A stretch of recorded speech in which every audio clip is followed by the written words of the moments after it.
This is a lavalier microphone. You can use it in film, TV, for podcasts, or just general journalism. And when it comes to the placement of the mic, while it may seem second nature to me, I have come to realize that not everyone knows the correct way to place a mic for best pickup, especially in the podcast/journalistic setting. And so I wanted to really just kind of highlight the best practices of utilizing a lavalier mic. And number one, you want to have it be placed as close as you can towards the mouth, right? So that's why you see it at the top of someone's collar, basically at their neckline, right? That's a good distance where it's not too close, but it's not too far, right? And so you try to kind of figure out ways to pin it there. Now, the other big thing of it is you want to have it be placed in the direction that someone is speaking to, right? So if I was to speak towards my left, it would do no good to have the mic be more on my right side because I'm speaking away from the lav.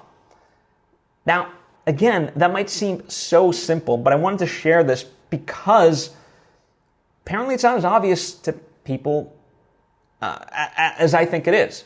And trust me, I've seen people that do this for a living where the lavalier is placed almost just at someone's waist and away from them, and then they wonder why the audio is so echoey and distanced.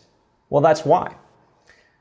And part of the give and take of it is, how much do you want to hide the mic versus how much are you comfortable with showing the mic? That's big into the consideration of it all. But certainly there are ways to take a piece of a body tape and put it somewhere that's still close to the neckline, and again, ideally, where they're going to overall speaking to. Now, most times, people will be speaking directly in front of them, like I do with these types of episodes. So you can just kind of put it right in the middle. But if you know someone's going to be sitting in a particular chair and leaning one specific way, then account for that, right? It's very simple to do.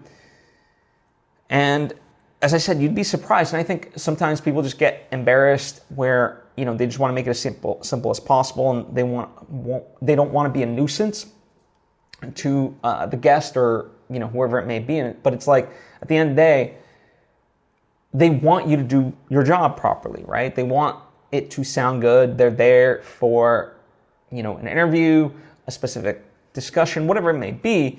And so why wouldn't they want it to go as smoothly as possible? And so if that means moving the mic towards a better placement, then so be it.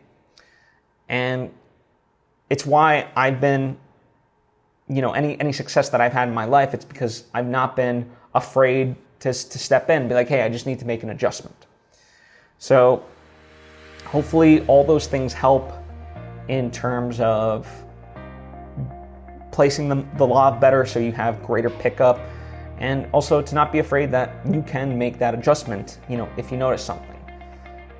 And trust me, your audience will thank you so much better because they'll be able to hear the person actually speaking as opposed to it sounding distanced, and the audio engineer then has to boost them up and it's picking up all the rest of the noise and so forth. So I hope this helps, and please share it with others because apparently they need it as well.